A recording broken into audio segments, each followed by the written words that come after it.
The M&A Advisor is joined right now by Hany, President of MasterCard Enterprise Partnership. Thank you so much for being with us, Hany. Pleasure. Tell us specifically what you do. So I run the enterprise arm of MasterCard, and what we essentially do in that business is we look at industries around the world, industries that you wouldn't expect us to be in.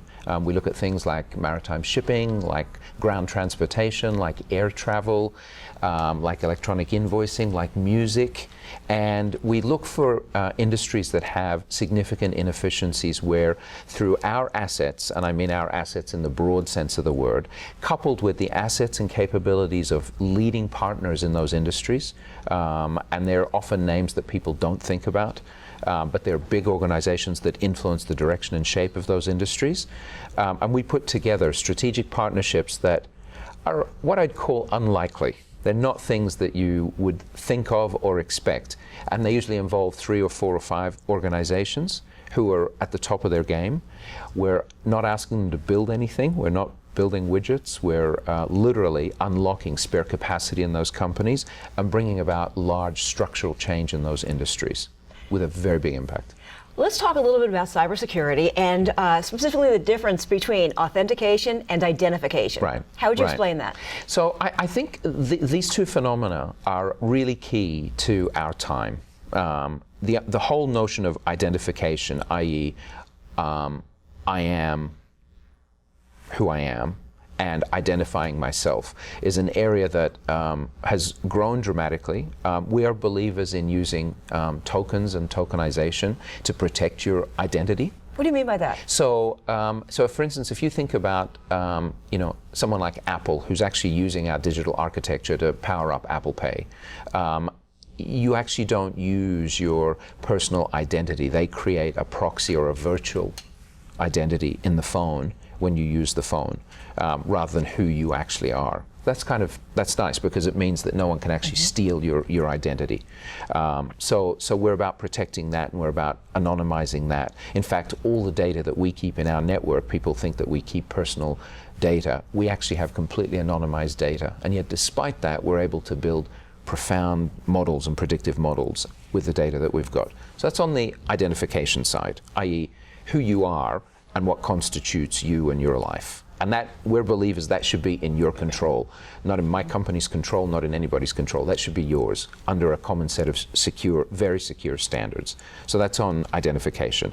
Authentication is a thing or a person actually being verified that they are who they are. So, for instance, when we talk about things like the Internet of Things, when we talk about your washing machine being smart enough to, over the Internet, order its washing detergent, it sounds silly, but we're experimenting in that space. Or your car opening up to you automatically when you approach it, or you being able to get on a subway and get the train without having to go through a whole bunch of, things of authentication. That requires what we call persistent authentication, which means there's something about you that is unique to you that's constantly accessible.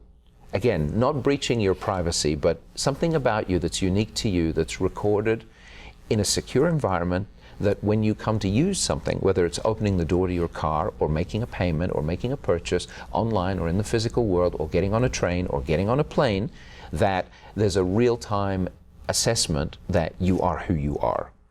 And we think that is a huge space that's emerging, and that's going to unlock the profound amounts of value in global business and in travel and in companies buying and selling stuff from each other, and frankly the ease with which we move around and do stuff in our everyday life. So is that where the mapping comes in, or is it something more specific, the iris of a person or the fingerprint? It does come in there, but we're experimenting with all those areas, and as people are increasingly getting comfortable with that. So in the Western world, historically, we all had an allergy to, my fingerprints, I don't want those known or whatever. In the developing world, they don't care about that stuff. That's not interesting to them. If it makes their life easier, they're glad to have their biometric. Yeah, exactly, if you have nothing to hide. And so we very much come from the view of, if you're not conducting illicit or criminal activity, you really don't have anything to hide.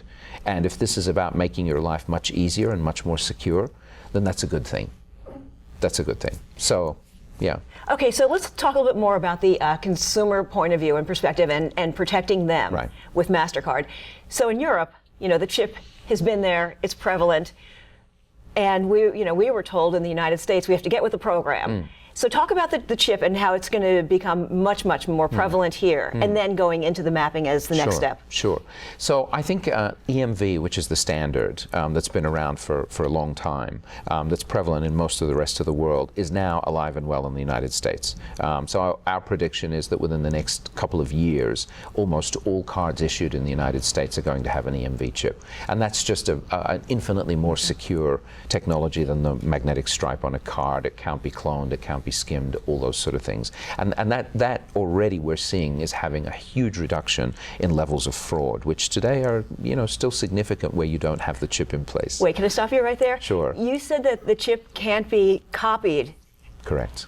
So far? I mean, do you see a time? Yeah? So far, it can't be copied. And there are continuous enhancements to the chip. The chip isn't an end state.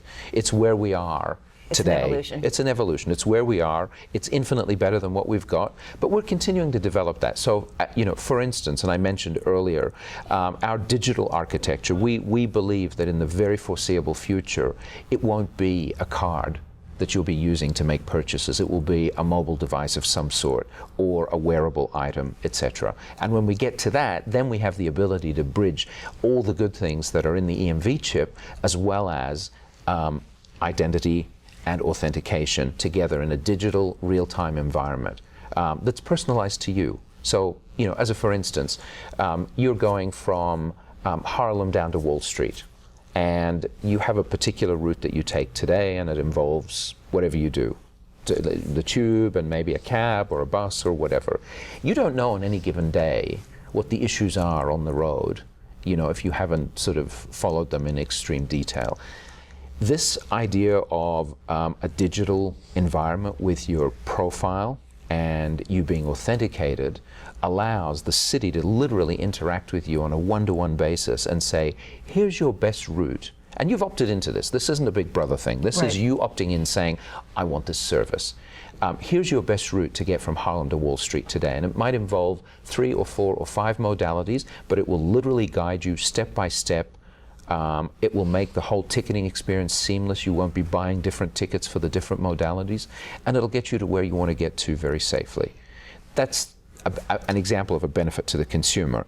To the city, that is hugely more important, frankly, because for the city, its ability to keep up with the capital expenditure needed to keep growing the transit system, the roads, the impact on the roads, let alone pollution and our health, which is a whole other byproduct of urbanization that's going on today. If we're able to nudge commuters by 3 to 5% off the highest peak in a city, that's worth hundreds of millions of dollars to a developed city. That's worth a lot of money. In addition to that, it allows the city to function, to plan properly for movement in the city, for businesses, how businesses conduct themselves in the city. And these things are a reality, and they're with us today. We have a list of 30-something cities around the world that we're working with literally on this very thing that we're just talking about now. This is amazing. Yeah. How soon until we start seeing this coming into... You will start to see this within the next 6 to 12 months. So Chicago's made a start here in the United States. San Diego is making a start. Los Angeles is making a start. London dove into this in a fairly big way over the last few years and has probably one of the most evolved and advanced systems. And it all comes back to 3 things: authentication and identification in a digital environment, but also common standards. And that's a thing that, that's one of my soapboxes. There's a lot of random standards that are perpetrated by companies that want to create barriers to entry.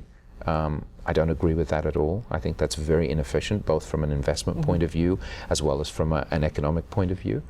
So we're very big in the standards world. We're very big on standards. And the second thing is, for governments, it's really important to look at what are emerging as global standards rather than trying to create unique standards for themselves in whatever industry sector they're looking at. Hany, thank you so much for sharing your insight with us today. It was great to have you here on the M&A Advisor. Appreciate it. Thank you.